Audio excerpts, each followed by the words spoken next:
Qué bueno que encontrarnos de nuevo en este programa enriquecedor, no solo para mí como católico cristiano, sino para la gente que nos puede estar viendo por este canal. Giovanni, muy buenos días a todos nuestros televidentes a través de CNC y el canal a través de YouTube. Qué bueno poder encontrarnos y en la medida de lo posible ir aclarando algunas dudas o ir profundizando a lo largo de nuestra fe como cristianos. Padre, hoy me gustaría que de pronto le habláramos a todos nuestros televidentes de la importancia de Pedro dentro de esta estructura que nuestro Señor creó para su iglesia católica cristiana. ¿Y por qué digo Pedro? Porque muchas veces se desconoce ese apostolado, ese liderazgo de Pedro y cómo a través de los siglos este liderazgo ha podido viajar, este cordón umbilical hasta el Santo Padre Francisco. Comentémosle nosotros a nuestros televidentes por qué haberle cambiado el nombre de Simón a Pedro. Bueno, a lo largo de las Escrituras vamos encontrándonos el hecho de la elección que nuestro Señor Jesucristo va haciendo de ciertas personas. Lo primero que tendríamos que decir es que a Jesús lo seguía inmensidad de gente. Escuchábamos pasajes en los que dicen que solamente los hombres eran cerca de 5,000. Hay otros lugares donde eran multitudes. Hay un pasaje en el que se nos dice que había tanta gente ahí cerca del lago, en el que Jesús le tuvo que montarse en una barca, retirarse un poquito para poderle hablar a esa multitud. Entonces, había mucha gente que seguía a Jesús. Dentro de esa gente que seguía a Jesús hay distintas motivaciones. Unos decían, es que ese señor habla chévere, entonces vamos a escuchar a ver qué tiene que decir. Finalmente había otros que decían, eso que dice me tocó. Y entonces como me tocó y las fibras más internas me tocó, yo quiero seguir escuchándolo, quiero que me vaya formando. Entre esos vamos a hablar entonces de los discípulos. Discípulo es una palabra que viene del griego que significa seguidor. Entonces, vamos a diferenciar el que solamente iba a escuchar a Jesús, porque ese señor habla muy chévere, del discípulo. Habían muchos discípulos, y entre los discípulos habían hombres y mujeres. Y se nos va a decir que Jesús, de entre ese gran grupo de discípulos, va a elegir a unos para que estén con ellos, y les va a encomendar una tarea muy particular, y entonces, como los va a enviar, los vamos a llamar apóstoles. Apóstol es otra palabra que viene del griego, que significa enviado. Jesús, a su vez, también es un apóstol del Padre, porque Jesús va a decir, así como el Padre me envió, así los envío yo a ustedes. ¿Cómo empieza esta historia? Jesús arranca su vida pública. Tuvo su vida común y corriente como cualquier otro ser humano, pero empieza su vida pública, su ministerio de predicación, y se nos dice que arrancó en las orillas del río Jordán, acercándose a Juan el Bautista, que previo a eso se nos ha dicho que Juan Bautista y él tenían un grado de familiaridad. Cuando se acerca Jesús a Juan el Bautista, lo primero que hace Juan es reconocer que él es distinto de todos los demás. Porque todo el que se acercaba a Juan Bautista se acercaba a confesar sus pecados y a decir, quiero empezar una vida nueva. Pero Juan Bautista, cuando ve a Jesús, le dice, ¿y usted por qué viene? Usted no necesita del bautismo. Soy yo el que necesito ser bautizado. Es decir, Juan se está diciendo, yo soy el pecador, usted no. Porque el bautismo de Juan el Bautista era un bautismo de conversión. Juan el Bautista tenía a su vez unos discípulos. Entre ellos aparecen Andrés y Juan. Andrés y Juan. Andrés, hermano de Santiago, Andrés, hermano de Simón Pedro, y Juan, el hermano de Santiago. Estando allí, Juan el Bautista, cuando vuelve a pasar Jesús, que ya lo ha bautizado, le dice, miren, ese que va ahí caminando es el Cordero de Dios que quita el pecado del mundo. Es un título mesiánico. Y entonces, estos dos personajes, Andrés y Juan, se van detrás de Jesús. dice el Evangelio de Juan, que Jesús llegó un momento en que se voltea y le dice, ¿y ustedes qué? ¿Por qué me están siguiendo? ¿Qué quieren? Y entonces le dicen, no, es que queremos saber dónde vives. Y en ese queremos saber dónde vives, entonces Jesús les dice, bueno, entonces síganme. ¿Sí? Podríamos entonces decir que esos son los dos primeros discípulos, Andrés y Juan. En ese caminar, dice, eran como las 3 de la tarde más o menos, se quedaron con Jesús todo el resto de la tarde. En ese caminar, lo que van a hacer estos dos muchachos es ir a contarle a su familia. Y se nos dice que Andrés fue y buscó, el primero que buscó fue a su hermano Simón y le dice, Simón, vengo a contarle una, que usted no me la va a creer, encontramos al Mesías. Lo mismo asumimos que hizo Juan con su hermano Santiago. Empieza entonces una relación de familiaridad con ellos, una cercanía. Al punto que cuando Jesús empezó a predicar en el lago de Galilea, se monta en la barca de estos que empezaron a ser como sus amigos, en la barca de Pedro. Y entonces es a Pedro el que le dice, por favor, retire la barca un poquito, porque es que hay mucha gente y entonces me van a apretujar aquí. Se retiran, Jesús hace su discurso, anuncia el reino de los cielos. ¿Qué haya dicho? No lo sabemos, los evangelios nunca nos cuentan exactamente qué fue lo que dijo allí Jesús, pero la única certeza que tenemos es que, terminado todo ese proceso, le dice Jesús a Pedro, venga, ¿por qué, ya que estamos aquí en el lago, por qué no tira la barca mar adentro? Y uno va a decir, venga, al fin que están en un lago, están en un mar. Lo que pasa es que por la extensión consideraban al lago de Galilea como si fuera un mar, pero realmente es un lago, es agua dulce. Y entonces Pedro le va a decir, Señor, pero no la pasamos bregando toda la noche, aquí no conseguimos absolutamente nada, mire, estábamos limpiando, pero con base en su palabra voy a remar mar adentro. ¿Sí? Entonces, yo quiero compartir con ustedes el texto bíblico precisamente de este momento en el que aparece este hecho. Dice, en una ocasión, del Evangelio de Lucas, capítulo 5, en una ocasión se encontraba Jesús a orilla del lago de Genesaret y se sentía apretujado por la multitud que quería oír el mensaje de Dios. Vio Jesús 2 barcas en la playa, estaban vacías porque los pescadores habían bajado de ellas a lavar sus redes. Jesús subió a una de las barcas, que era de Simón, y le pidió que la alejara un poco de la orilla. Luego se sentó en la barca y comenzó a enseñar a la gente. Cuando terminó de hablar, dijo a Simón, lleva la barca, el agua adentro y echa allí tus redes para pescar. Simón le contestó, Maestro, hemos estado trabajando toda la noche sin pescar nada, pero puesto que tú los mandas, echaré las redes. Cuando lo hicieron, recogieron tal cantidad de peces que las redes se rompían. Entonces hicieron señas a sus compañeros de la otra barca para que fueran a ayudarlos. Ellos fueron y llenaron tanto las 2 barcas que les faltaba poco para hundirse. Al ver esto, Simón Pedro se puso de rodillas delante de Jesús y le dijo, apártate de mí, Señor, que soy un pecador. Y es allí entonces donde vamos a descubrir el llamado que Jesús le hará a Pedro, a Santiago, a Juan y a Andrés. Vamos a un corte de comerciales y ya regresamos de nuevo hablando con el pastor. ¿Sabe usted qué es ser protestante? ¿Cuáles son los riesgos de serlo?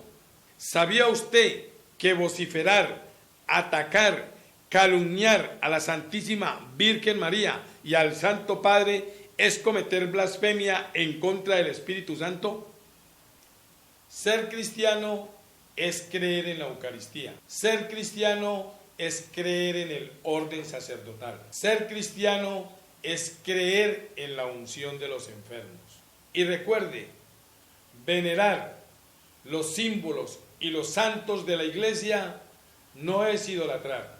La respuesta a todas estas inquietudes las encontrará en este libro, Cristiano o Protestante. Para charlas o estudios bíblicos, llámanos al 313-674-2272 y pregúntese, ¿cristiano o protestante? Gracias por seguir en sintonía de CNC Jumbo, Canal 22, y este es su programa Hablando con el Pastor. Padre Nelson, hay un pasaje bíblico que bajo mi punto de vista me parece muy interesante y trasluce la importancia de lo que Pedro recibe, no solo de Jesucristo, sino del mismo Dios. Cuando nuestro Señor Jesucristo le dice que dichoso tú, que lo que se te reveló no te le reveló carne ni sangre, sino mi Padre que está en los cielos, uno podría decir que hay una conexión directa entre Dios y el vicario. Por lo tanto, podríamos decirlo que de Dios a Francisco en estos momentos.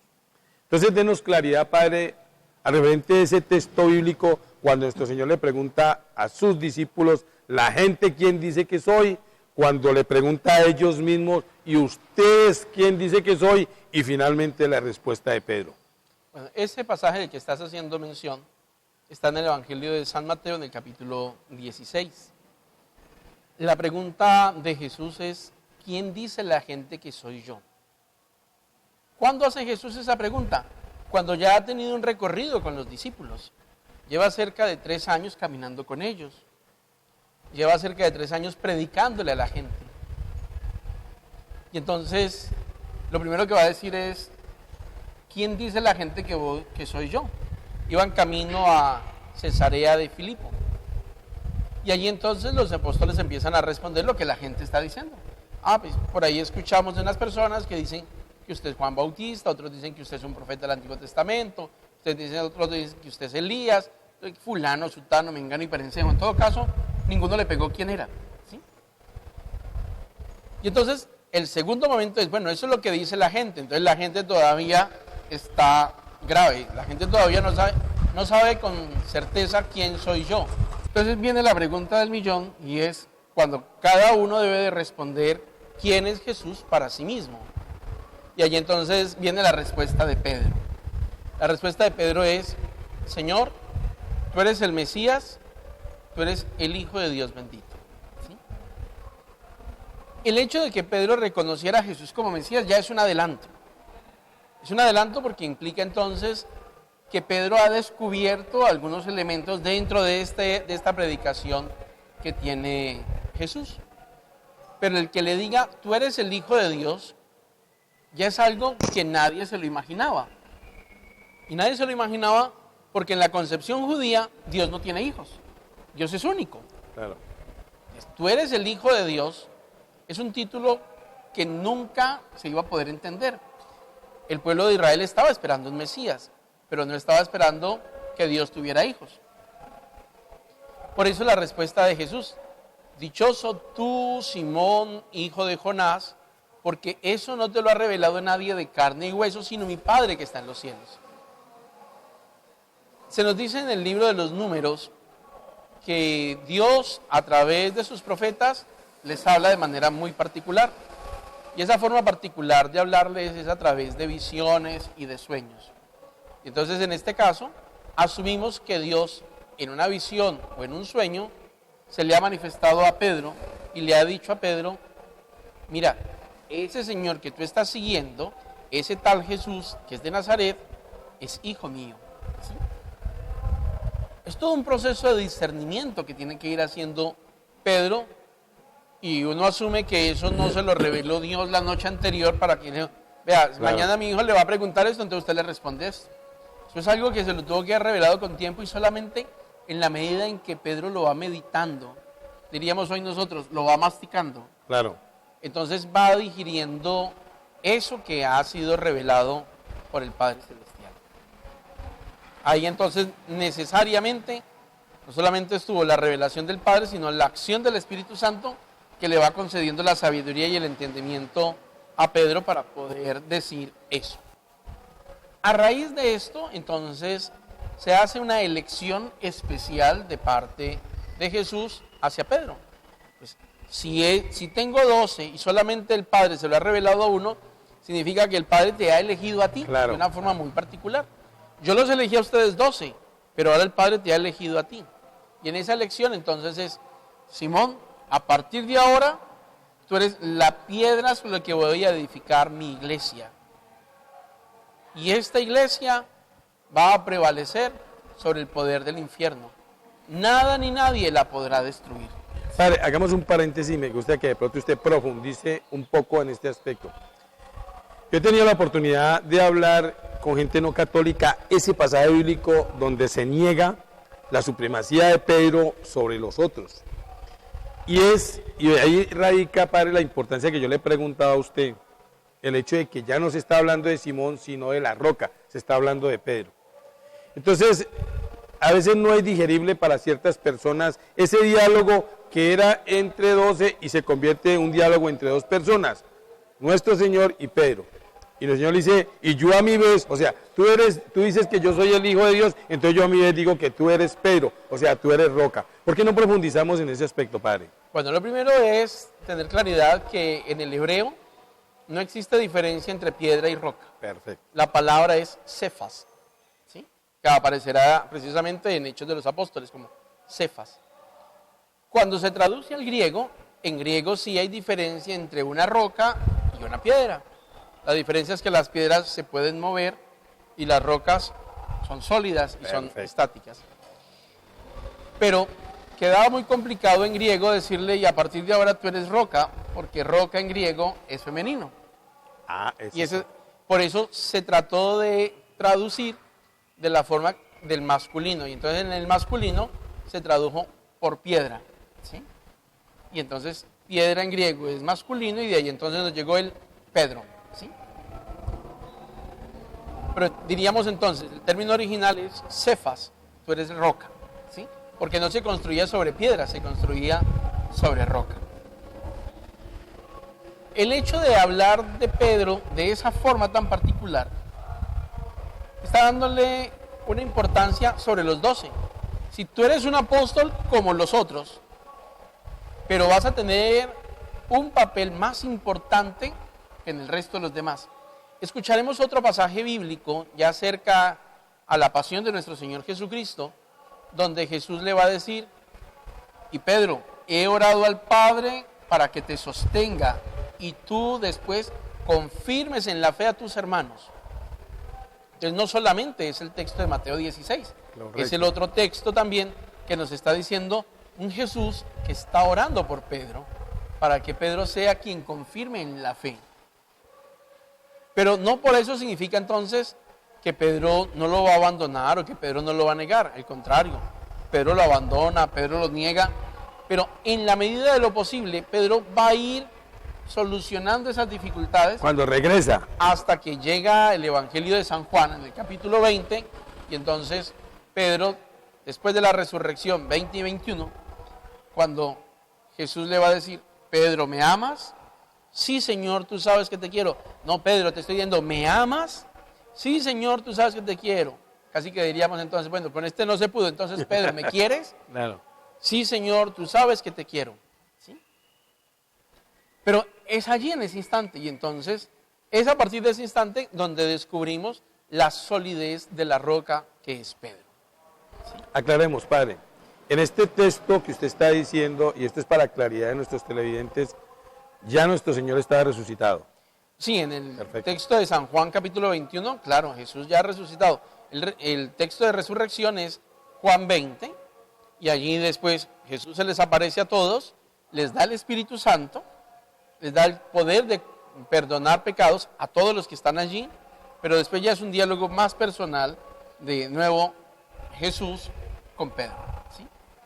Vamos de nuevo a este último corte de comerciales, ya para la parte final de su programa Hablando con el Pastor. ¿Sabe usted qué es ser protestante? ¿Cuáles son los riesgos de serlo? ¿Sabía usted que vociferar, atacar, calumniar a la Santísima Virgen María y al Santo Padre es cometer blasfemia en contra del Espíritu Santo? Ser cristiano es creer en la Eucaristía. Ser cristiano es creer en el orden sacerdotal. Ser cristiano es creer en la unción de los enfermos. Y recuerde, venerar los símbolos y los santos de la Iglesia no es idolatrar. La respuesta a todas estas inquietudes las encontrará en este libro, cristiano o protestante. Para charlas o estudios bíblicos, llámanos al 313-674-2272 y pregúntese, ¿cristiano o protestante? Ya para esta parte final, padre, permítame dar una conclusión a mi modo de ver las cosas apologéticamente. Primero podemos vislumbrar la importancia de Pedro, cuando nuestro Señor, en esa conversación personal entre Pedro y él, le dice que el demonio ha pedido dispensa para cribarlo. Le dice que Pedro es posible que caiga y que cuando tú regreses confirmarás a tus hermanos. Nos damos cuenta cuando Pedro le ratifica a nuestro Señor de que Él es el enviado, que la tiene clara, y nuestro Señor a su vez le dice, como tú dices que yo soy el Hijo de Dios, yo a mi vez digo que tú eres la roca, y sobre esta roca edificaré mi iglesia. Y se lo ratifica cuando le da el poder de atar y desatar, cuando le entrega las llaves del reino de los cielos. Y finalmente, Padre, cuando en esa conversación de Él ya es resucitado, le da esa misión de pastorear sus ovejas. Y pienso yo que entre esas ovejas que le dice nuestro Señor, están incluidos esos otros 11. He ahí, Padre, que esa ratificación de nuestro Señor se extiende hasta Francisco. Por eso muchos de nuestros hermanos no entienden por qué nuestra iglesia depende de ese líder terrenal y espiritual que es el Santo Padre, que tiene esa conexión directa con Jesucristo y con el Altísimo. Bueno, entonces, hagamos un resumen de estos textos bíblicos. Primero, Mateo 16, y es cuando Pedro hace su profesión de fe, y allí se le dice, te entrego las llaves del reino de los cielos, lo que ates quedará atado, lo que desates aquí quedará desatado. ¿Por qué habla de llaves y por qué habla de atar y desatar? Porque el esclavo estaba encerrado. Entonces se necesitaba no solamente que el carcelero abriera, sino que si quería que el esclavo quedara libre, tenía que zafarlo, tenía que desatarlo. Entonces, ese poder que le ha sido entregado no solamente es para que abra la puerta cual carcelero, sino para que conceda la libertad a los hijos de Dios. ¿Qué es lo que nos ata? Nos ata el pecado, ¿sí? Correcto. Entonces ese es el primer elemento. Lo segundo es en el hecho de ese diálogo también personal de Jesús resucitado con Pedro. Pedro, ¿me amas? Sí, Señor, tú sabes que te quiero. Entonces, apacienta mis corderos. Pedro, ¿me amas? Sí, Señor, apacienta mis ovejas. Se le está encomendando entonces una tarea de pastor. Originalmente con la pesca milagrosa le había dicho, te voy a hacer pescador de hombres. A partir de ahora entonces te hago es pastor. Porque el pastor va delante de sus ovejas, las guía, las orienta y va a estar pendiente de ellas. Y finalmente aparecerá entonces el ejercer la tarea de Pedro, que es cuando en Hechos de los Apóstoles, capítulo 15, donde se nos presenta la figura de Pedro como aquel que lleva la vocería y la autoridad de la iglesia. En esa vocería y la autoridad, dice Pedro, venían unos fariseos convertidos, y entonces le han dicho a la comunidad que tienen que hacerse circuncidar si quieren verdaderamente ser seguidores de Cristo Jesús. Pedro llega y expone toda la fe, va exponiendo cómo Dios eligió al pueblo y cómo lo fue llevando poco a poco de la mano, y finalmente Santiago, que no es el hermano de Juan porque ya para esa fecha está muerto, sino el otro Santiago, el que se llamaba el hermano del Señor, que está fungiendo como si fuera secretario, dice, bueno, entonces Pedro ya ha hablado. Claro, hablaron todos, dice el texto bíblico. Después de que todos hablaron, entonces Santiago toma la vocería y dice, Pedro ha hablado. Y eso es importante descubrir entonces. Ya los apóstoles le están reconociendo a Pedro ese papel importante y preponderante. Sí, Pedro es apóstol como fueron apóstoles los otros, pero dentro de los apóstoles, Pedro es el primero entre todos. Hoy nosotros, cuando hablamos en la Iglesia Católica y hablamos de la figura del Santo Padre, el Papa Francisco, estamos reconociendo que él es sucesor de Pedro. Y por eso nosotros podemos, a través de eso que se llama la sucesión apostólica, decir, mire, cuando Pedro faltó, a él lo reemplazó fulanito. Cuando ese faltó, lo reemplazó sutanito, después mengano. Y así sucesivamente hasta que llegamos hoy a la figura de Pedro. Pero eso tiene que ser tema de otro momento. cuando hablemos de sucesión apostólica, cuando hablemos de la figura del Papa hoy en la Iglesia. Y cómo descubrir que el Papa es precisamente ese sucesor. ¿Cómo así que es sucesor? Claro, si nosotros miramos Pablo, por ejemplo, Pablo eligió obispos. Carta a Timoteo y la carta a Tito son obispos que eligió Pablo, fueron sucesores suyos para comunidades muy concretas y allí ellos ejercieron esa tarea de apostolicidad. Entonces, hoy cuando nosotros nos referimos a Pedro, estamos refiriéndonos no solamente a ese Simón que fue elegido allá para que pescara, sino también al Simón al que se le entregaron las llaves del reino de los cielos, al Simón que confirma en la fe, al Simón que profesa su amor a Cristo Jesús y al Simón que tiene la vocería de toda la iglesia. Finalmente, esto es lo que ha hecho grande nuestra iglesia, Padre, ese orden jerárquico y ese respeto, donde a través de los años e históricamente, Padre, no solo por la Biblia, sino por la misma historia, se puede verificar que lo que usted está diciendo es cierto. Entonces, Padre, mándele usted esa bendición y ese mensaje final a todos nuestros amigos que nos ven por CNC Jumbo, Canal 22, y este es su programa Hablando con el Pastor. Para todos nuestros televidentes, el Señor los bendiga, los acompañe y los proteja en el nombre del Padre, y del Hijo, y del Espíritu Santo. Amén. Feliz día.